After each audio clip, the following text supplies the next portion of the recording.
거룩하시고 살아계신 우리 하나님 아버지, 예배를 사모하여 이 자리에 모이게 하시니 감사를 드립니다.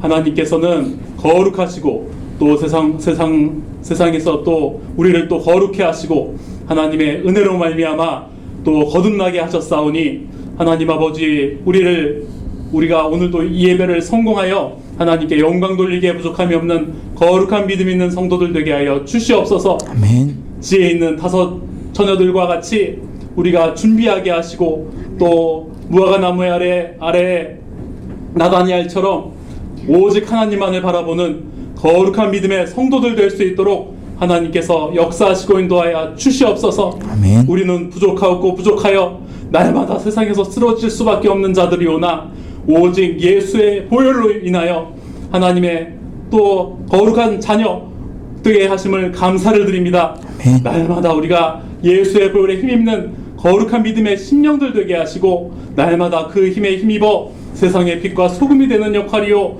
온전히 하나님의 이름에 영광 돌리는 거룩한 믿음 있는 자들 되게 하여 주시옵소서. 아멘. 우리 로고스 하나님의 말씀에 듣는 거룩한 믿음의 심령들에게 하나님의 말씀을 전하실 우리 박한상 목사님에게 영육간의 강건함을 주시고 또 지혜와 명철이 총명하게 하시고 하나님의 말씀을 담대히 전할 수 있도록 날마다 하나님께서 지혜 주시고 영감 있게 하여 주시옵소서. 아멘. 듣는 또 우리 또한 하나님의 말씀이 그러한가 하여 날마다 하나님의 말씀을 상고하게 하시고 그 말씀이 그러한가 하여 하나님의 말씀을 듣고 따르며 또 행하는 그러한 거룩한 믿음 있는 자들 되게 하여 주시옵소서. 아멘. 하나님께서 주신 환원의 사명을 우리가 끝까지 지키게 하게 하시고 하나님의 말씀을 또 우리가 날마다 지키며 행하는 거룩한 심령 되게 하여 주시옵소서. 아멘. 오늘 모인 이 모든 자들에게도 하나님의 은혜가 충만케 하시고 모이지 못한 모든 자들에게도 하나님께서 복 주시고 또 환경을 허락하게 하여 주시옵소서. 아멘. 이 모든 말씀 예수 이름으로 기도드렸사옵나이다. 아멘. 마태복음 3장 1절에서부터 우리 10절까지 교독을 하겠습니다. 그때에 침례 요한이 이르러 유대 광야에서 전파하여 가로되 회개하라 천국이 가까웠느니라 하였으니 저는 선지자 이사야로 말씀하신 자라. 일러서되 광야에 외치는 자의 소리가 있어 가로되 너희는 주의 길을 예비하라 그의 첩경을 평탄케 하라 하였느니라. 이 요한은 약대 토롯을 입고 허리에 가죽띠를 띠고 음식은 메뚜기와 석청이었더라. 이때 예루살렘과 온 유대와 요단강 사방에서 다 그에게 나와 자기들의 죄를 자복하고 요단강에서 그에게 침례를 받더니 요한이 많은 바리새인과 사두개인이 침례 베푸는데 오는 것을 보고 이르되 독사의 자식들아 누가 너희를 가르쳐 임박한 진노를 피하라 하더냐. 그러므로 회개에 합당한 열매를 맺고 속으로 아브라함이 우리 조상이라고 생각지 말라. 내가 너희에게 이르노니 하나님이 능히 이 돌들로도 아브라함의 자손이 되게 하시리라. 이미 도끼가 나무 뿌리에 놓였으니 좋은 열매 맺지 아니한 나무마다 찍어 불에 던지우리라. 아멘.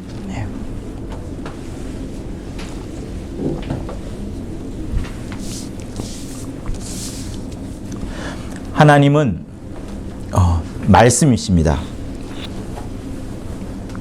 하나님은 말씀이시기 때문에 우리에게 생명과 은혜와 복을 주시려 할 때에도 우선은 말씀이라는 그 통로, 말씀이라는 하나의 매개체를 통해서 우리의 생명과 은혜를 주셔요.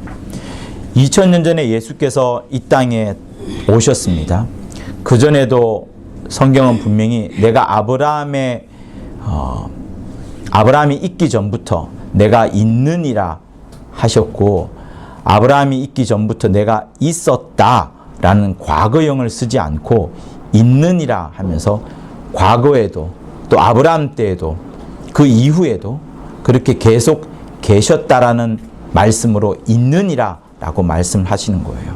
그러니 2000년 전에 예수께서 실제로 역사 속에서 12제자가 먼저 보이고 또 수많은 제자들이 보는 앞에 예수께서 오셨지만 실상 예수님은 그 이전부터 계셨다가 우리 눈에 보이기에는 아브라함 때 그때 예수께서 친히 보이신 게 아니라 다른 무엇으로, 다른 어떤 것으로 나타나셨고, 그리고 실제로 사람의 눈에 보인 것은 12제자 앞에, 또 모친 앞에, 동생들 앞에, 그리고 여러 사람들 앞에 이렇게 나타나신 겁니다.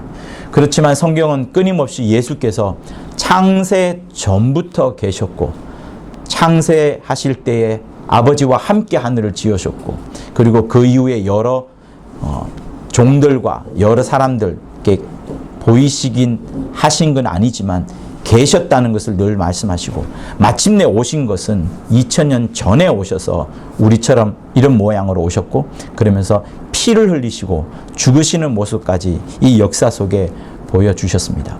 그렇지만 하나님은 늘 당신을 나타내실 때는 말씀으로 먼저 나타내시되 예수께서 오실 것이라는 그 말씀을 구약 때부터 계속 해 오셨고, 그것을 우리는 약속으로 받아들이기 때문에 옛날 옛 언약 혹은 구약이라 하는 것이고, 그 약속이 계속 이루어지는 것을 보면서 약속이 성취되었구나 하는 이런 말들을 하게 됩니다. 하나님은 이제 예수를 하늘로 올라가시는 것을 허락하셨고 올라가셨고요. 이제 다시 우리에게 주신 것은 여러분이 지금 갖고 있는 성경책을 통해서 말씀으로 이제 또 다시 하나님을 나타내십니다. 우리가 하나님을 알고자 하고 또 하나님의 은혜와 복을 누리고 받고자 하는데, 정말로 우리가 알아야 되는 부분은 하나님에 대해서 많이 아셔야 됩니다. 여러분들이 구원만 받으면 되지 또 뭘 또 배우려고 하는 이런 여러 가지 생각을 가질 수 있어요. 그리고 또 잘 가르치기 위해서 성경을 읽고 암송하기도 합니다. 그러나 진짜로 우리 영혼이 원하는 것은 내 영혼이 장차 만나게 되는 하나님, 보좌에 계신 그분, 그리고 보좌 앞에서 섬기고 계신 예수님, 그 예수님을 만나기 위해서 우리는 더 그분을 알고자 하는 겁니다. 그래서 우리 영혼은 갈망을 하고 있어요. 내 신랑을 만나기를 갈망을 하고 있습니다. 영혼이 하늘로부터 오는 말씀을 듣지 않고 신랑의 어떤 흔적을 누리지 못할 때에는 이 영혼이 계속해서 우리에게 신호를 보내요. 굉장히 목마르다, 굉장히 힘들다. 영혼이 힘드니까 혼도 또 육체도 힘들어가는 여러 흔적들을, 여러 신호들을 보냅니다. 그러나 말씀으로 충만한 사람들은 오히려 그 말씀 때문에 자기의 삶을 바꾸어 나가고 자기 주변에 오히려 하나님의 말씀이 자기를 통해서 흘러나가게끔 하면서 예수를 전하는 자, 그 사람을 통해서 예수가 나타나는 그런 모습까지 보이게 됩니다. 하나님은 여러분들에게 말씀으로 역사하세요. 말씀으로. 그래서 말씀이 깊이 여러분에게 새겨지지 않으면 안 되는데, 하나님은 말씀을 어느 정도까지 우리에게 주셨냐면 아들을 이 땅에 보내시면서 성경 우리에게 이렇게 말합니다. 임마누엘, 하나님이 우리와 함께 계셨다. 하나님이 우리와 함께 계셨다 하면서 임마누엘로 하나님은 말씀을 하셨어요. 과거에 어떤 그 이스라엘 백성에게도 임마누엘만큼 하나님이 우리와 함께하는 그 분명한 모습들을 보여주진 않으셨습니다. 그러나 2000년 전부터는 임마누엘, 하나님이 우리와 함께 계시는 그 모습으로 우리에게 보여주셨어요. 우선은 예수께서 왕의 궁전에서 오시지 않고 어디에 오셨죠? 마구간에 오시면서 친히 모든 사람들이, 우선은 목동들이 보고 이방인이라 할 수 있는 동방 박사들이 보고요. 세상에 있는 여러 성 밖에 있는 사람들, 예루살렘 성 밖에 있는 사람들, 그런 사람들이 먼저 어린 아기 예수를 먼저 보게 되고, 그러면서 소문이 흘러가면서 점점 예수가 소문이 났던 겁니다. 이렇게 하나님은 친히 2000년 전에 우리 가운데 오셨고, 우리 가운데 오시고 난 다음부터는 당신이 그동안에 하나님 아버지로부터 들었던 모든 말씀들을 제자들에게 잘 뿌려 주었어요. 그리고 제자들은 그 말씀을 오래 기억하였다가 40년 혹은 50년 뒤에 이 성경책을 쓰기 시작한 겁니다. 40년이나 50년 뒤에 성경책을 썼으니 여러분 40년 전의 일들을 한번 생각해 보세요. 태어나지 않은 사람도 많을 겁니다. 아마 자기 머릿속에 무엇이 남아 있어야지 그 40년 전의 걸 기억할 수 있을까요? 충격 중에서도 충격. 정말 놀란 일이 아니면은 못 써낼 겁니다. 물론 당시에도 어떤 파피루스 같은 그런 값비싼 종이에 어려운 또 비싼 도구로 뭔가를 써 내려갔겠지만 이렇게 자세히 여러분이 들고 있는 연필이나 볼펜처럼 자세히 쓸 수는 없었을 겁니다. 조그만 기록을 갖고서 40년 뒤에 정말 본격적으로 글을 써내려간 것이 마태, 마가, 누가, 그리고 그 뒤에 훨씬 더 한 3, 40년 뒤에 요한이 이제 글을 써내려갔던 거예요. 그러니 이 성경책에서 제일 중요한 사건, 충격적인 사건을 성경에 기록되어 있고 그 이외에 나머지 것들을 다 기록하자면 이 세상에 두기에 다 부족할 것이라 라고 요한복음 마지막 장 부근에는 이야기를 하고 있습니다. 그토록 하나님은 우리에게 말씀을 통해서 하나님을 알리고 싶어 하시는 거예요. 그래서 여러분들이 성경을 통해서 공부를 하고자, 성경을 통해서 암송하고자, 성경을 통해서 남에게 뭔가를 가르치고자 성경을 배우는 것이 목적이 아니라 여기서 이 성경책의 주인공인 하나님을 정말로 만나야 되는 겁니다. 주인공은 하나님을 만나야 되는데 그 하나님을 가장 잘 소개시켜 주신 분이 바로 예수신 거예요. 구약에 나오는 어떤 존재도 어떤 선지자도 하나님에 대해서 자세히 가르쳐 주지 않았습니다. 그러나 아들 예수께서는 우리 아버지, 이 세상에 아들만큼 아버지를 잘 아는 존재가 없을 거예요. 그냥 아는 정도가 아니라 빼다 박은 것 그 이상으로 알 것인데, 그래서 예수께서는 요한복음에는 늘 아버지, 또 아버지. 창세전에 아버지와 함께 같은 영광에 누렸다면서 아버지에 대한 이야기를 하고 있습니다. 그러니 이 땅에 오셔서 우리는 예수를 만나잖아요. 예수를 제자들을 만났고요. 근데 그 예수를 만난 제자들이 예수를 보면서 나중에 깨닫는 것은 그분이 하나님 아버지신데 하나님 아버지시가 이 땅에 나타날 때는 아들의 모양으로 오셨구나라고 하면서 아버지를 알고 하나님을 알고 아버지를 알고 아들을 알고 하나님 아버지를 아는 그런 것으로 이제 되어가는 거예요. 그래서 여러분들이 이렇게 주일날 말씀 듣는 것도 하나님을 알고자 하는 것이고, 그 하나님을 알고자 하는 것은 여러분의 육체가 아니라 여러분의 영혼이 정말로 듣고 싶어하는 그것이기 때문에 이렇게 모여서 예배 드리고 말씀 듣고 하는 겁니다. 누군가 저에게 그런 말씀을 하더라고요. 목사님, 거기가 너무 멀어서 예배 드리기가 좀 어렵습니다. 이런 말씀을 하는데 저는 그렇게 생각하지 않습니다. 예배라는 것은 내 영혼이 육체가 하지 못하는 일들을 영혼이 정말 듣고 싶어 몸부림치는 것이기 때문에 1시간, 2시간, 3시간이 걸려도 말씀을 들으러 갈 때에 그것이 바로 예배가 되는 것이고 그 모습을 하나님은 보시는 거예요. 그래서 성락교회가 예전에 개척되고 처음 시작할 때는 저기 도봉구 어디에서 저 시골에서 심지어 부산에서도 비행기 타고까지 와서라도 주일날 그 말씀을 사모하는 그 마음이 하나님을 섬기는 마음이요, 하나님의 말씀을 듣고자 하는 애달파하는 그 하늘을 사모하는 마음이기 때문에 그렇게 아이들 등에 쥐고 또 왼손 잡고 오른손 잡고 기저귀 차고 젖병 들고 이렇게까지라도 그들이 와서 말씀을 들었던 이유가 바로 그겁니다. 그래서 하나님은 지금도 우리에게 주의 종들을 통하여서 또 여러분 손에 있는 이 성경을 통하여서 말씀을 여러분들한테 주고자 하는 거예요. 그런데 그 말씀을 여러분 어느 정도까지 여러분 속에 깊이 들어와야 하는가 하면 여러분이 예수를 보지 못합니다. 예수를 만질 수가 없습니다. 예수로부터 친히 2000년 전에 오신 주님의 목소리를 들을 수가 없어요. 그러나 어느 정도까지 되어야 되냐 하면 2000년 전에 오셨던 그 주님을 친히 만나고 껴안고 목소리를 듣고 만지고 할 정도까지 그렇게 살아 계신 분으로 만날 수 있을 정도가 되어야 되는 것이 하나님이 원하시는 거예요. 성령을 그것 때문에 보여주신 겁니다. 그래서 여러분들이 평소에 일주일간 나머지 6일간에는 이 성경책을 여러분이 갖고 있어요. 주일날에는 목사님을 통해서 말씀을 듣습니다.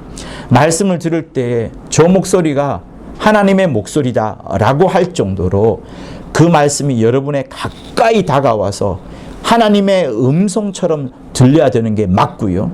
평일에도 여러분이 하나님의 말씀을 성경을 읽을 때 이 말씀 속에서 정말 하나님이 친히 목소리를 내고서 들려주는 것처럼 그렇게 들으셔야 됩니다.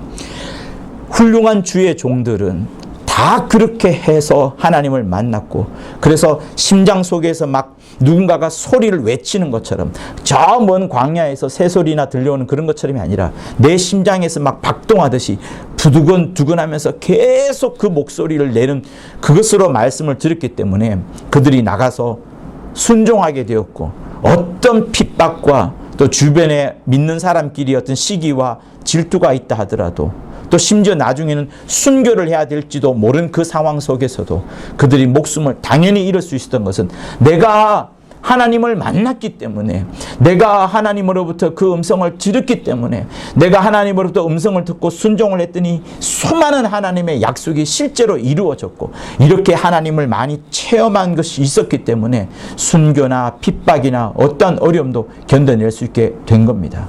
자, 여러분, 우리 요한 1서를 한번 보시겠습니다.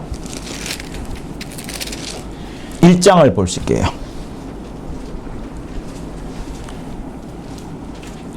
요한 1서 1장, 우리 1절부터 같이 읽도록 합니다. 시작. 태초부터 있는 생명의 말씀에 관하여는 우리가 들은 바요, 눈으로 본 바요, 주목하고 우리 손으로 만진 바라. 이 생명이 나타내신 바 된지라. 이 영원한 생명을 우리가 보았고 증거하여 너희에게 전하노니 이는 아버지와 함께 계시다가 우리에게 나타나신 바 된 자니라. 우리가 보고 들은 바를 너희에게도 전함은 너희로 우리와 사귐이 있게 하려니 우리의 사귐은 아버지와 그 아들 예수 그리스도와 함께 함이라. 우리가 이것을 쓰면 우리의 기쁨이 충만케 하려 함이로다. 태초부터 있는 생명의 말씀에 관하여서 요한이 지금 글을 쓰고 있습니다. 근데 요한이 이렇게 말을 해요. 우리가 들었다. 눈으로 본 것이다. 주목하여 우리 손으로 만진 바까지 되었다. 생명을 누가 만질 수 있겠느냐? 그런데 그 생명을 우리가 들었고 눈으로 보았고 주목하여 만진 바 되었고 나타나신 이 생명을 우리가 또 2절에서 보았고 너희에게 증거까지 하지 아니하였느냐? 근데 이분이 누군가 하면 아버지와 함께 계시다가 마침내 우리에게 나타나신 바 되었다. 이렇게 말합니다. 그러니 요한은 주님을 만났어요. 요한은 주님을 만났고 여러 제자들 중에 가장 사랑받는 자라고 본인이 자랑할 수 있을 만큼 요한은 또 십자가 앞에 그 아래까지 갔던 그 사람으로서 정말 주님의 많은 사랑을 받았던 자입니다. 그래서 이렇게 쓸 수 있지만 이제 요한이 요한 1서를 쓰면서 여러 사람들에게 편지를 쓰거든요. 교회에게. 근데 그 교회에게 편지를 쓰면서 다시 교회에게도 너희가 눈으로 보았고 손으로 만졌고 주목하여 들었고 이렇게 말하면서 정말 말씀을 얼마나 잘 가르쳤는지, 아니면 제자들이 얼마나 말씀을 잘 들었고 그 말씀을 통해서 진짜로 생명의 말씀을 주님을 친히 만났을 정도가 되었기 때문에 너희로 우리와 사귐 있게 하고, 우리가 이렇게 사귀는 것은 아버지와 그 아들 예수 그리스도와 함께하다. 그리고 함께하는 정도가 굉장히 기쁘기 때문에 우리의 기쁨이 충만케 하려 함이라 이렇게 말씀을 하는 겁니다. 그래서 성도 여러분, 여러분들이 이 성경책을 정말로 내가 하나님을 만나고 싶고 정말로 내가 은혜 받고 싶고 하나님을 체험하고 싶고 주님의 살아계심을 정말 알고 싶어 한다면 여러분들이 말씀을 정말 가까이 해야 되는 거예요. 이 말씀을 읽기를 사모하고 이 말씀에 대하는 태도가 남들과 완전히 달라야 되고, 말씀 앞에 말씀이 들려올 때 나의 심정이 어때야 되는지를 살펴봐야 되는 그것이 맞습니다. 여러분, 이 세상에 있는 모든 사람들은 다 자기가 예수 잘 믿지 않아도 내가 죽으면 혹시 어떤 절대자를 만날 거야. 이 정도는 다 생각합니다. 불신자라도요. 불신자라도 내가 죽으면 어떤 신을 만나겠지 이렇게 생각합니다. 근데 우리의 생각은 거기서 훨씬 떠나야 돼요. 훨씬 더 나와서 오늘 이 요한 1서에서 말하는 것처럼 정말로 주님을 만져야 된다니까요. 어디에서? 이 땅에서 주님을 만나고 주님을 만지고 주님께 듣고 주님을 껴안고 주님을 주목하여 자세히 만질 정도로 주님을 만나야 되는 겁니다. 그것을 성경은 이야기하고 있는 거예요. 그래서 어떤 사람은 예수 천국이란 말 하잖아요. 예수 천국. 성경에 보면은 낙타가 바늘 귀에 들어가는 것이 부자가 천국 가는 것보다 훨씬 더 쉽다. 부자가 천국 들어가는 것이 낙타가 바늘 귀에 들어가는 것보다 더 어렵다라고 하면서 처음에는 천국 이야기하고 그 다음 문장에는 하나님의 나라 이렇게 표현되어 있습니다. 그러니까 천국과 하나님의 나라는 똑같아요. 근데 많은 사람들이 예수 천국 우리 제 윗세대는 아마 지하철이나 또 길 가다 보면 십자가를 들고 가면서 예수 천국 불신지옥, 예수 천국 불신지옥 이런 것을 많이 보았습니다. 근데 여러분 우리가 죽어서 하늘나라 가는 것 맞아요. 그러나 성경은 우리에게 우리가 죽고 난 다음에 하늘나라 가기 위하여서 예수 믿는 것이 아니라고 말합니다. 이미 이 땅에서 하나님의 나라를 누려야 되는 거예요. 이 땅에서 이미 천국을 내 것이 되어야 되는 거예요. 그러니 성경을 자세히 보면 천국이나 하나님의 나라든 뭐든지 간에 우리가 예수 믿는다는 것은 죽었을 때 천국 가는 그런 미래적 개념이 아닙니다. 지금 오늘 이 시간 지금 내가 살아있는 이 땅에서 내가 머물고 있는 가정과 회사에서 지금 내가 하나님을 만나야 되고 지금 하나님의 인도함을 받아야 되고 지금 하나님의 지배를 받아야 되는 것을 말하는 거예요. 그래서 하나님의 나라 할 때 그 나라는 어떤 통치적 개념, 왕이 어떤 나라를 다스릴 때에 국민이 있고 영토가 있고 왕의 그 주권이 있는 것처럼 통치를 말하는 겁니다. 그러니 죽어서 하늘나라 가야지 이 정도를 말하는 것이 아닙니다. 그거는 교회 생활 혹은 종교 생활이에요. 우리의 신앙생활이라는 것은 지금 하나님이 계시지 않으면 도무지 살 수 없기 때문에 지금 하나님을 절대 의지해야만 살 수 있기 때문에 그것을 신앙생활이라고 하는 거예요. 그래서 지금도 하나님 없으면 살 수 없어 이렇게 고백하는 것이지 내가 죽고 난 다음에 지금은 마음대로 살다가 흥청망청 살다가 하나님 기억했다가 잊었다가 주일날만 기억했다가 이게 말하는 것이 아니라 일생을 하나님의 장중에 붙잡혀 하나님의 통치를 받고 하나님의 다스림을 받고 그 신랑된 하나님의 아들 예수의 사랑을 받으면서 오늘도 내일도 그 다음 날도 계속해서 그거를 받는 것이 바로 우리의 신앙생활인 거예요. 안 그러면 성경이 신앙이라고 하지 않았을 겁니다. 신앙이 뭡니까? 믿을 신자에다가 앙모하다, 앙망하다, 그리워하다, 너무너무 사모하다, 사모함이 극에 달한다. 이게 이제 앙자가 있는 거거든요. 신앙할 때 앙자. 그러니까 우리의 신앙생활이라는 것은 여기 이렇게 나와서 예배 드리는 것, 교회에 가는 것 이것도 맞지만 진짜는 말이죠.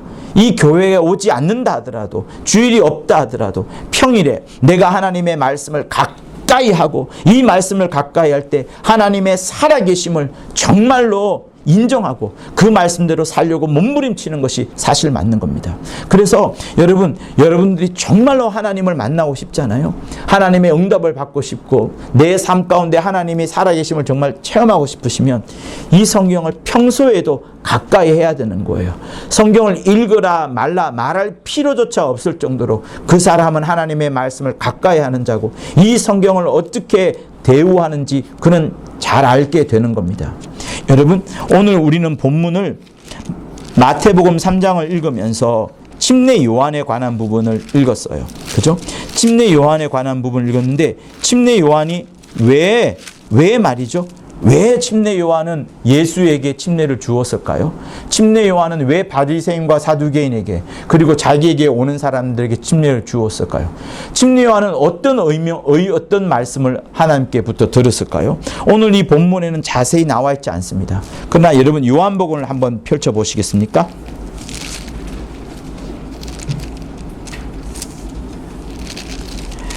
자, 1장에 있습니다.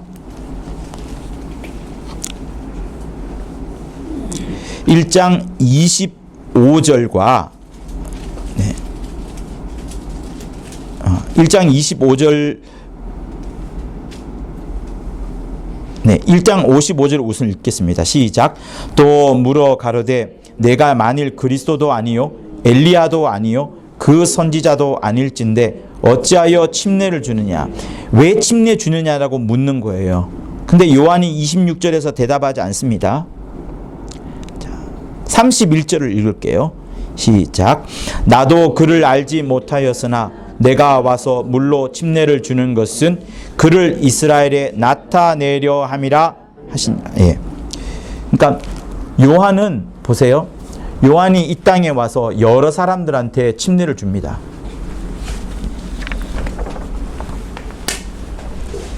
여러분들이 하나님의 말씀을 어떻게 대하느냐, 이것은 여러분 일생을 바꿀 거예요.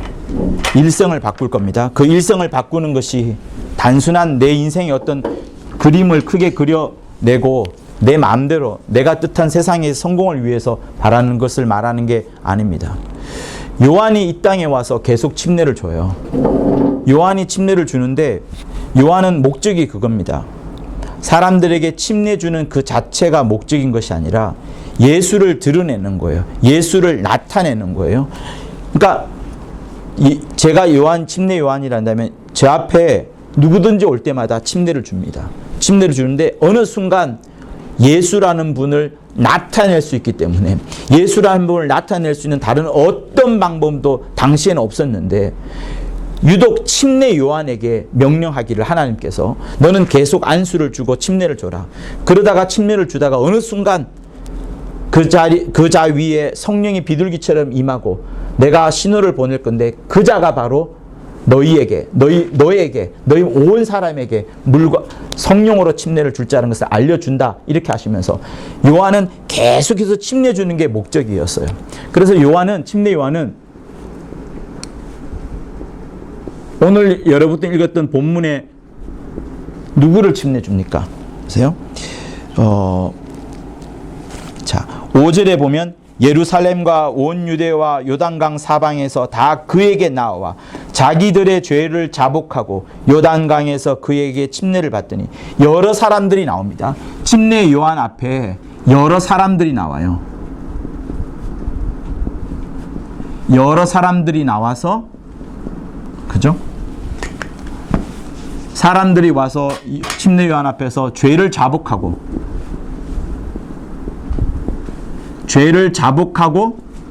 회개하는 그 침례를 줍니다. 그러니까 요한은 지금 자기 앞에 오는 사람들한테 자복해, 회개해, 이렇게 침례 준 게 아니에요. 침례를 주다 보니까 사람들이 자기 죄를 자복하는 거예요. 야, 내가 이 침례 요한, 당시에 요한도 굉장한 능력이 있었거든요.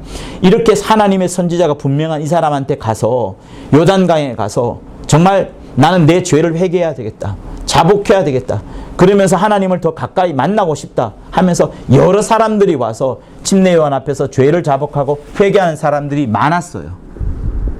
여기 마늘 다자예요. 그런데 또 한 그룹이 있습니다. 이 그룹은 누군가 하면 바리새인과 사두개인이에요. 바리새인과 사두개인이 왔을 때 침례 요한이 하는 이야기가 뭔가 하면, 독사의 자식들아, 누가 너희를 가르쳐 임박한 진노를 피하라 하더냐. 그러니까 너희들은 독사의 자식들인데 임박한 진노를 피할 생각하지도 마라.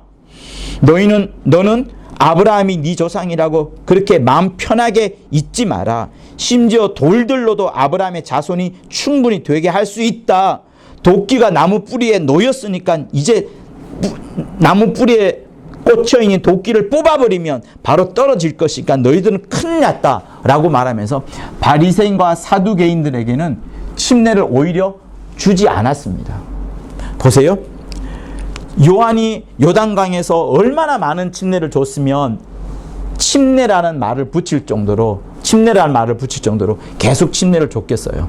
침례를 주다 보니까 사람들이 점점 와서 침례를 받으면서 눈물을 흘리고 내가 죄인입니다. 저는 죄인이었습니다. 저의 여러 가지 것들을 회개합니다. 이제 내 생각을 바꾸겠습니다. 하나님께 돌아오겠습니다 하는 그런 역사가 너무나도 많다 보니까 이제 바리새인들과 사두개인들도 오는 겁니다. 그죠? 그리고 이 앞에 또 누가 오냐면 예수께서 오시는 거예요. 자, 요한이 사람들에게 이야기합니다. 너 왜 침례 주냐? 너는 그리스도도 아니고 너 왜 침례 주냐? 내가 침례 주는 이유는 나를 보내신 이가 있는데 나를 보내신 이에게 내가 침례 줄 때 어느 순간 그가 그리스도인 자가 나한테 올 것이고 그를 나타내려 함이라. 그러면 보세요. 그리스도가 죄인이에요, 의인이에요? 죄인이에요, 의인이에요? 의인이잖아요. 그러면 사람들이 생각합니다. 아, 저 앞에 가면 의인이 침례를 받는구나 하면서 침례 요한은 의인을 침례 주려고 준비하고 있는 거예요. 그런데 사람들이 일부러 찾아와가지고 나는 의인이 아닙니다. 죄인입니다. 죄인입니다. 죄를 회개하고 자백하면서 그 회개를 이제 받는 거예요. 요한은 원래 목적은 예수를 나타내는 거예요. 그리스도를 나타내는 거예요. 그리스도를 나타내기 위하여서 의인을 나타내기 위하여서 누구든지 올 때마다 이 사람에게 딱 안수하는데 아, 의인이 딱 오실 경우에는 바로 이 자가 그리스도인구나. 그거를 나타내는 게 침례 요한의 목적이에요. 그러니까 침례 요한은 하나님께 받은 사명이 바로 그겁니다. 의인을 나타내는 거, 그리스도를 나타내는 거, 예수를 나타내는 거예요. 그런데 사람들은 자기 죄를 아니까 수많은 사람들이 자기 죄를 자복하고 회개하러 오는 거예요. 그런데 바리새인과 사두개인은 당대에 누구든지 다 의인으로 쳤어요.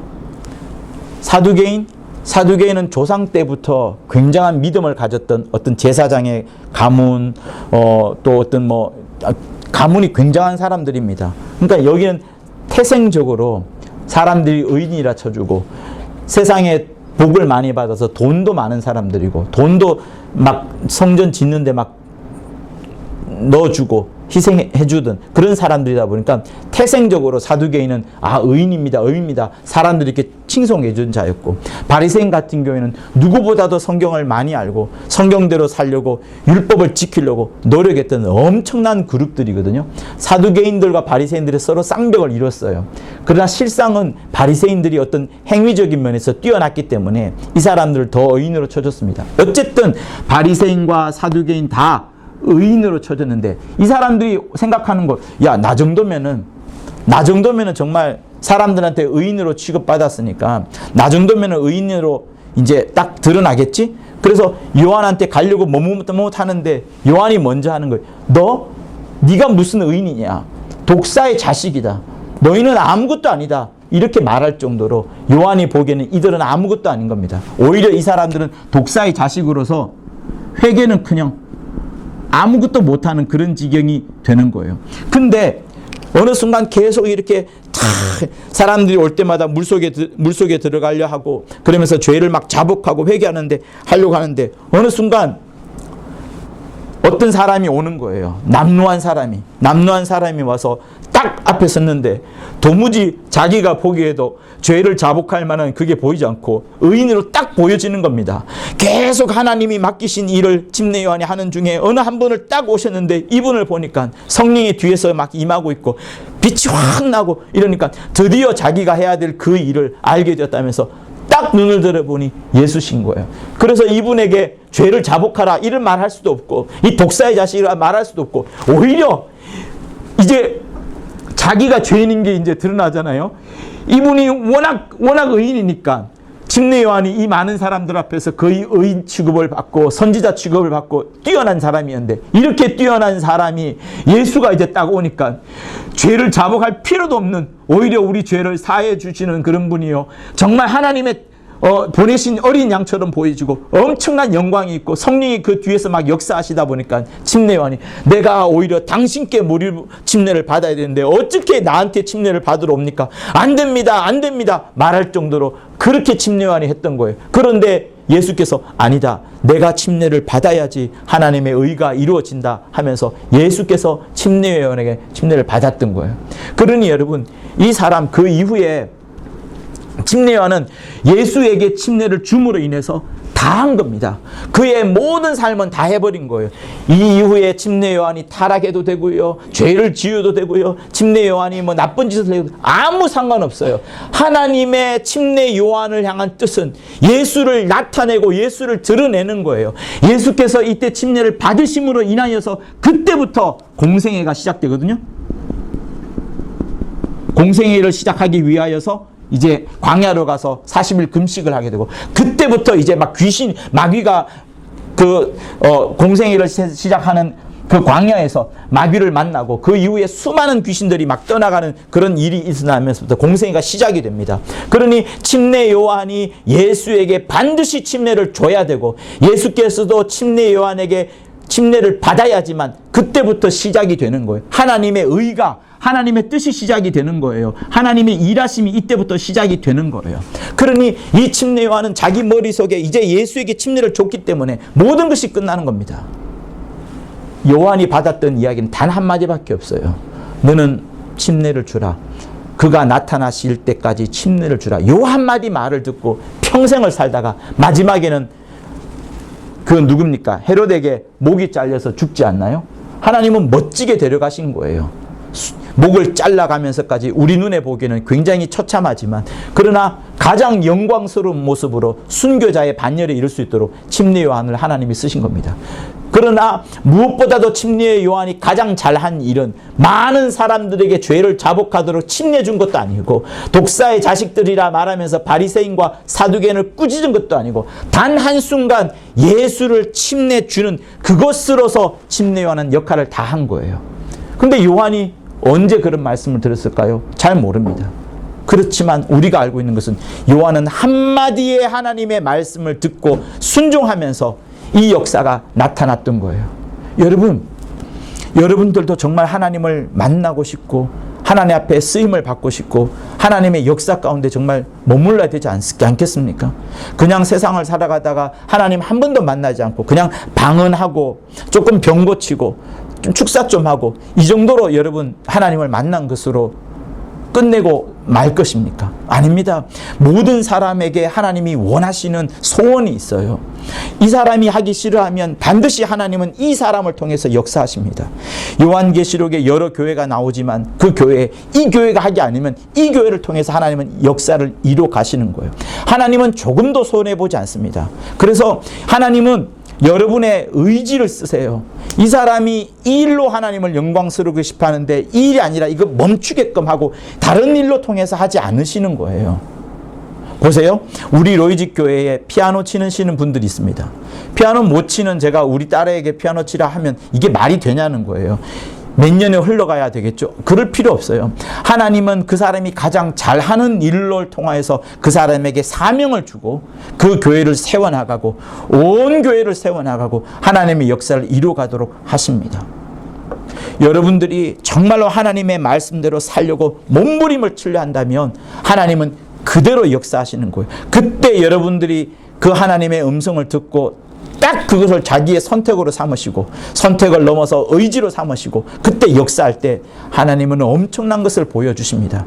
여러분 병 고치고 어떤 이적이 나타나고 하는 그것으로 하나님을 많이 체험한 그것도 있지만 역사 가운데 엄청난 큰일을 하나님은 하신다는 것을 여러분 아시고 정말로 순종하고 움직이는 여러분이 되시기를 예수 이름으로 부탁을 드립니다. 그러려면 여러분 말씀을 어떻게 들으냐 하면 이렇게 들으셔야 돼요.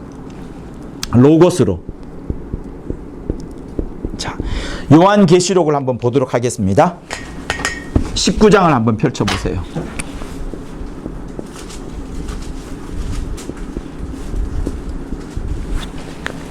(19장) 13절 정도에 있을 겁니다.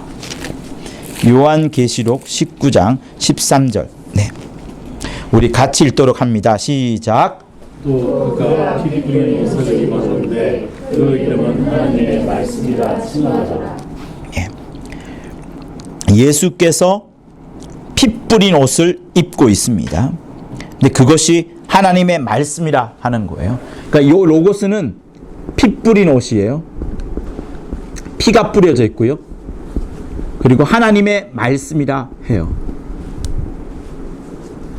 여러분들이 하나님의 말씀을 들을 때에 정말 이 말씀은 하나님 전부를 내주신 것이구나. 하나님의 진리를 내주신 것이구나. 피를 뿌려서 우리에게 주고 싶을 정도로 정말 하나님 당신이구나 하는 정도로 받아들여야지 여러분 삶 가운데 하나님의 응답이 나타납니다. 이적이 나타납니다. 능력이 나타납니다. 그러지 않으면 이 성경은 단순히 다른 여러분들이 불교 다니는 사람들이 그냥 보는 경전과 다를 바가 없어요. 똑같아요. 그러나 이게 글자로 적혀져 있고 막 살아 움직이는 것 같지 않지만은 여기에 적혀 있는 말씀을 하나님의 말씀, 친히 내 앞에서 일러주는 말씀이라 하면서 받아들일 때에 그때 능력이 나타나는 겁니다. 모세가 산 위에 올라가서 만난 하나님도 어떤 구체적인 형상으로서 모세에게 말씀해 준 것처럼 우린 보여져요. 그러나 예수께서 친히 하신 목소리의 말씀과는 차원이 다른 겁니다. 그럼에도 불구하고 모세는 순종을 했었고 모세가 위대한, 지금도 위대한, 이스라엘과 유대교에 있어서 위대한 지도자가 지금도 되어 있어요. 아브라함은 어떤 사람이었습니까? 아브라함이 무슨 하나님의 흔적을 받았어요?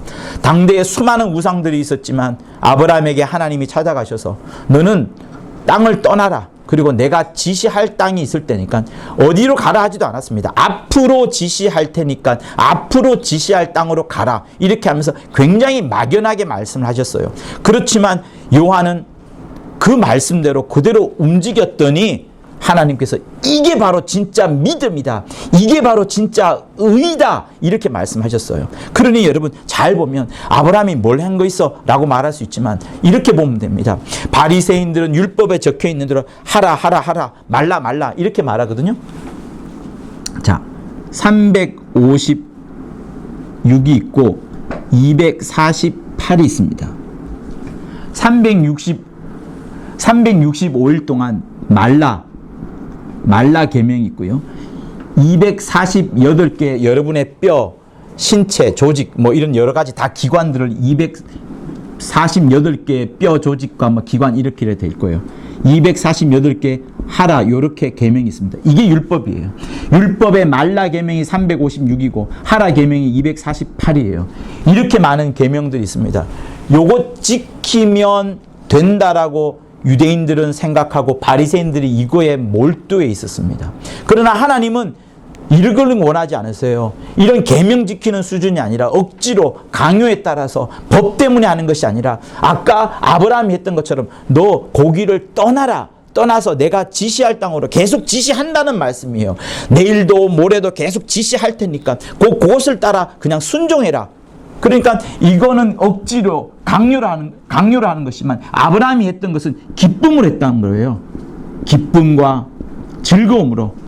내가 갈 바를 알지 못하지만 그 염려까지도, 그 염려와 걱정까지도 다 맡겨버리고 기쁨과 즐거움으로 순종하는 것을 말하는 겁니다. 그래서 여러분 신앙생활이라는 것은 기쁨으로 하는 거예요. 저는 그래서 여러분들이 집에 돌아가셔서 말씀을 읽을 때에 정말 이 말씀을 기뻐하는 말씀으로 지금 내 앞에 주님이 계시지 않고 목사님도 안 계시고 나와 성경책만 있습니다. 은밀한 곳에 계신 하나님께서 여러분을 잘 살펴보시면서 여러분의 심령을 보시면서 여러분이 그 말씀 앞에 어떻게 움직인가를 보는 거예요. 여러분의 남편도 목사님도 여러분의 부인도 보지 않습니다. 그러나 여러분에 있는 심령에 있는 여러분의 영혼과 주변에 있는 수많은 영적 존재들이 여러분을 보고서 여러분들이 말씀에 어떻게 순종하느냐를 보고서 그 사람에게 역사를 하는 거예요. 그게 바로 하나님의 말씀을 로고스처럼 받아들이는 거예요. 그러니 로고스처럼 하나님의 말씀을 받아들이는 사람은 자연스레 순종하는 겁니다. 순종이 계명에 따라 순종하는 게 아니라 이 마음속에 기쁨과 즐거움과 오늘 하나님을 만나고 싶어. 아빠가 오늘 성경책 2장 읽으라 그래서 이게 아니라 내가 하나님을 사모하기 때문에 이 말씀을 읽고 내가 정말 내 영혼이 하나님을 만나고 싶어 하기 때문에 이 말씀을 읽는 것이고 그러다 보니 몇 장 읽어라 읽지 마라 언제 읽을래 잠자기 전에 이런 말할 필요도 없는 거예요. 내가 하나님과 1:1 관계에서 로고스 정말 하나님의 피 뿌려주신 그 하나님의 말씀을 나는 받고 싶어서 이 말씀이야말로 하나님의 내게 영원해 주시는 정말 한없는 사랑과 복이기 때문에 이거를 받아들이라 하는 그것을 말씀이라는 거예요. 근데 여러분, 로고스 말고 또 있습니다. 레마라는 게 있어요. 레마는 무엇인가 하면 쉽게 말하면 이런 겁니다. 여러분이 어떤 영화를 봐요. 감동적인 영화를 보고 나면 아, 맞아. 주인공처럼 나도 저렇게 멋지게 살아야지. 이런 마음을 가질 수가 있고, 또 드라마를 보거나 또 책을 보거나 그런 마음속에 어떤 큰 감동이 다가와서 며칠간 그것이 기억나는 경우가 있습니다. 그래서 그 기억나는 경우대로 움직이기도 하고 또 어떤 감동만 받을 경우도 있어요. 그러나 레마는 어떤 이런 겁니다. 깨달음, 그래서 책을 읽고 뭔가를 깨닫거나 성경책을 읽고서 뭔가를 깨닫고 또 거기다가 이제 감동을 받을 수가 있고요. 또 중요한 구절을 성경처럼 끄집어내는 어떤 명언, 명구절 뭐 이런 걸 수 있어요. 그러나 이거는 뭐가 없냐 그러면 요게 없어요. 즐겁고 행복하고 기뻐하는 마음으로 하나님의 말씀에 자연스레 순종하는, 어디까지 죽음까지 맛보아도 상관없다 할 정도로 순종까지 이어지지 않는 그 부분, 그러나 마음속에 큰 깨달음이 있어서 다른 사람들에게 가르쳐 줄 수는 있죠. 다른 사람들에게 지시할 수는 있죠. 그러나 자기가 순종할 수 없는, 자기는 도무지 엎드릴 수 없는, 그게 바로 레마라 하는 거예요. 이것도 대단한 겁니다. 그래서 주일날 오늘 목사님 말씀을 잘 들어서 정말 내 그동안에 듣지 못했던 말씀을 들어서 너무 행복했어. 그러나 그 말씀이 그로 끝나지 않고 이게 순종까지 가는 거예요. 하나님을 정말로 만난 자처럼. 아까 우리가 요한일서에서 보았던 것처럼 생명의 말씀, 여러분 생명이 눈에 띕니까? 안 띄어요. 그러나 내가 만졌고 내가 껴안았고 또 내가 손으로 막 이렇게 만져서 알아볼 수 있었고 들려지고 할 정도로 막 이렇게 확확 다가와야 되는 게 로고스인 것이지, 그게 아니라 그보다 조금 낮은 수준이라면 레마라 하는 거예요. 레마. 그래서 노트에다가 뭔가를 쓰고 하는 것도 중요하지만 내 심장에, 내 영혼에 새겨가지고 이것까지 나타나야 되는 거예요. 절대로 나타나는 거예요. 그래서 여러분, 많은 한국교회에서 얼마나 많은 사람들이 11조에 대해서 거의 한국교회 반으로 나눠져 있습니다. 11조를 해야 된다, 말아야 된다. 여러분, 그거 있잖아요. 부담되게 하잖아요. 그러면 아무 의미가 없습니다. 11조는요, 부담이 되고 어떤 강요가 된다 그러면 안 하는 게 나아요. 그거는 어떤 교회라는 기관을 배불려 주는 것밖에 되지 않습니다. 여러분이 하나님께 정말 드리려 한다면, 그것을 기쁨과 즐거움으로 해야 되는 거예요. 기쁨과 즐거움으로. 왜? 그 11조를 드리는 것이 어떻게 보면 마이너스인 것처럼 생각될 수 있겠지만, 하나님의 말씀대로 움직여지는, 정말 하나님의 피 뿌린 말씀이, 예수께서도 11조에 대해서 말씀하셨던 것처럼 그 말씀에 진짜 순종함으로 인하여서, 11조로 함으로 인하여서 그 이후에 나오는 수많은 복들을 경험한 사람들은 계속 그걸 하는 거거든요. 그래서 하나님의 말씀이 처음에는 부담이 될 수도 있겠지만 그 말씀대로 순종했을 때 그 나타나는 역사와 응답들이 너무나도 확실하고 크기 때문에 그 말씀이 로고스 말씀이었구나, 그 말씀이 참이었구나 하면서 순종과 행위들이 나타나는 것을 바로 로고스라는 것이고, 그게 아니라 자기 머릿속에 큰 깨달음이 되고 감동이 되고 명언이 되고 좋은 것이에요. 그러나 그 이상이 없는 것은 레마의 수준밖에 남지 않습니다. 이거는 예수께서 여러 율법 혹은 율법의 일부분, 그죠? 그리고 예수께서 이 땅에 오셔서 여러 비유로 말씀하셨어요. 여러 비유로 천국에 대한 비유를 말씀하셨습니다. 그러나 그것이 비유에 그칠 뿐이지 진리까지 나아가게 한다면, 여러분, 진리라는 것은 깨닫는 것이 진리 아니에요. 감동받는 게 진리가 아닙니다. 어떤 특정한 사실이 진리가 아니에요. 그래서 베레아 아카데미든 뭐 하는 특강이든 뭐든지 잘 컨텐츠가 준비되어 있고 잘 기록되어 있지만 그게 여러분의 심장 속에 들어가서 정말 여러분의 영혼 속에서 그게 먹혀 들어가지 않으면은 그거는 진리가 되지 않는 거예요. 컨텐츠 자체는 절대로 진리가 아닙니다. 그래서 아무리 하나님의 의도가 높다고 하더라도 그것이 그 사람 속에 들어가서 삶으로 나타나야 되는 것이 중요한 것이고, 그래야지 이게 로고스가 되는 것이고, 아니면은 전부 이 수준에 머무는 거예요. 근데 이 수준도 되지 않는 게 있습니다. 이제 그런 것을 포네라고 해요. 포네는 쉬워요. 이 포네에다가 애자를 빼고 이 니언을 밑에 돌리면 폰이 되잖아요. 그죠? 여러분이 갖고 있는 핸드폰도 폰자가 다 이 포네에서 어원을 찾는 거예요. 단순한 소리를 말하는 겁니다. 여러분이 창문을 열면 수많은 ASMR이 들리죠. 아름다운 소리들 다 들리고 뭐 물가 소리 다 들립니다. 이런 것들도 우리 귀를 간지럽히고 행복하게 해줘요. 그러나 육체에 불과합니다. 아무 감동을 주는 게 아니에요. 그냥 그랬군이 이렇게 되는 거죠. 이 정도는 아직 되지 않습니다. 폰에 수많은 이 세상에 폰에들이 있어요. 아무 의미가 없는 거예요. 육체만을 즐거워해 줄 뿐이에요. 우리 육체만을. 그러나 여기서 조금 더 나아가면 이 정도 되겠지만 이건 역시도 하나님은 관심이 없는 거예요. 이 많은 것들은 하나님 없이도 충분히 이루어지는 겁니다. 그러나 이 하나님이 피 뿌려야만 되는 말씀, 피 뿌려서 정말 사람들의 영혼 속에 반드시 들어가야 되는 말씀은 로고스밖에 없는 거예요. 근데 이 로고스는 순종이 아니고서는 절대로 역사되지 않는 겁니다.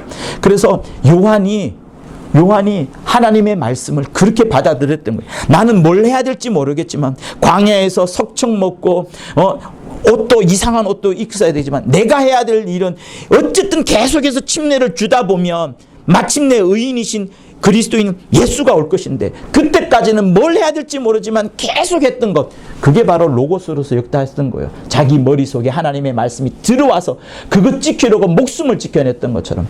그래서 여러분들의 삶 가운데 정말 하나님을 만나고 싶어 한다면 내가 정말 사도의 수준 혹은 김기동 목사님의 수준 어떤 자의 수준만큼 성경이 하신 대로 그 말씀을 내가 경험하고 누리려고 하나님의 살아계심을 정말 만나려면은 여러분이 하나님의 말씀을 로고스 주주만큼 가까이 해야 되는 거예요.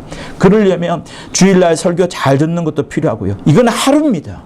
그러나 나머지 월화수목금토일 토요일까지 여러분들이 여러분 앞에 하나님의 말씀이 책이 있는 거예요. 이걸 어떻게 대할 것이냐 하는 그 부분이에요. 그래서 어떤 사람은 성경책을 정말로 소중히 여깁니다. 왜? 내가 성경책을 그냥 단순히 여기는 이 속에 하나님의 말씀이 있고 이 말씀 통해서 하나님이 막 살아 움직이는 것처럼 그렇게 여김으로 인해서 자기가 이 말씀대로 순종하려고 하다 보니 이 말씀을 가까이 하는 겁니다. 사랑하는 성도 여러분 모두가 다 하나님의 말씀을 더 가까이 내가 당연히 순종하니라, 내가 당연히 엎드리리라, 당연히 내 의지를 무릎 꿇치리라, 내 의지를 내 원대로 하지 아니하고 아버지의 원대로 하겠노라 하시면서 아버지의 말씀이 여러분의 심령 속에 더 깊이 들어오게 하시는 귀한 여러분 모두가 되실 것을 예수 이름으로 부탁을 드립니다. 할렐루야. 할렐루야. 네, 우리 주먹 쥐고 함께 합시다.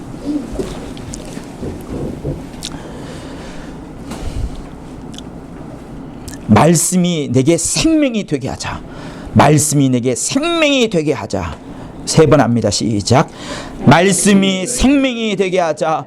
말씀이 생명이 되게 하자. 말씀이 생명이 되게 하자. 다시 한번 말씀 앞에 무릎을 꿇자. 말씀 앞에 무릎을 꿇자. 시작. 말씀 앞에 무릎을 꿇자. 말씀 앞에 무릎을 꿇자. 말씀 앞에 무릎을 꿇자. 우리 받은 말씀을 갖고 간절히 기도하시도록 하겠습니다. 하나님 아버지여, 우리 사랑하는 성도들 주 예수의 피를 마시고 그 피를 마신 것만큼 하나님 아버지 역사하며 그 피를 마신 것만큼 하나님 아버지 움직이는 우리 귀한 성도들 다 되도록 아버지여 도와주시옵소서. 하나님의 피 뿌린 말씀이 우리 성도들의 심령에 새겨지게 도와주시옵시고 우리의 하나님의 하신 명령이 내 심령에 들어와서 진리대로 살아가는 자연스러운 의무가 나타나는 우리 모두가 될 수 있도록 아버지 인도하여 주옵소서. 살며 하나님을 경험하고 하나님을 체험하고 하나님을 누리는 모든 자들이 될 수 있도록 아버지 인도하여 주옵소서. 아버지여, 죄인들이 주 앞에 나와 자복해하는 성도가 아니라 하나님 아버지 진실로 엎드리고 주님을 온전히 아버지 받아들이고 우리의 각각의 심령 속에 하나님만을 만나고 체험하고 누리고 아버지 경험할 수 있는 우리 성도들 다 되도록 아버지 도와주시옵소서. 하나님의 것이 아니면 도무지 되지 못하는 그 심령으로 살아갈 수 있도록 아버지여 역사하여 주옵소서. 주님이 우리에게 베푸신 놀라운 역사들이 이곳에서 멈추지 않게 도와주시고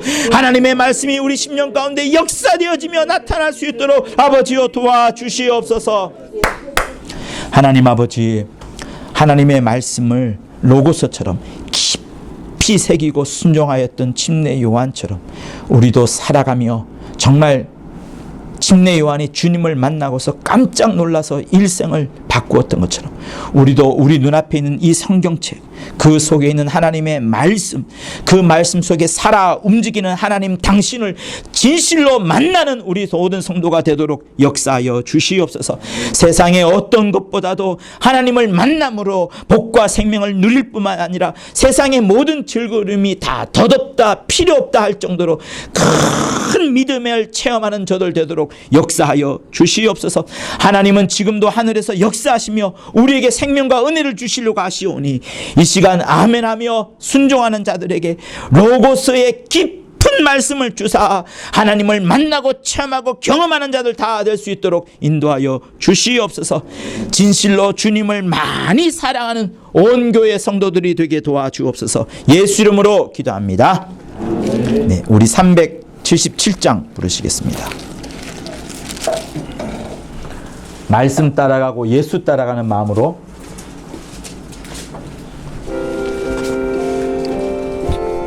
3절 빼고 하겠습니다. 1, 2, 4, 5. 예수 따라가며 복음 순종하면 우리 행할 길 완하겠네. 주를 의지하며 순종하는 자를 주가 늘 함께 하시리라. 의지하고 순종하는 길은 예수 안에 즐겁고 복된 길이로다. 해를 당하거나 우리 고생할 때 주가 곧 없이 하시겠네. 주를 의지하며 순종하는 자를 주가 안위해 주시리라. 의지하고 순종하는 길은 예수 안에 즐겁고 복된 길이로다. 우리 받은 것을 주께 다 드리면 크신 사랑을 깨닫겠네.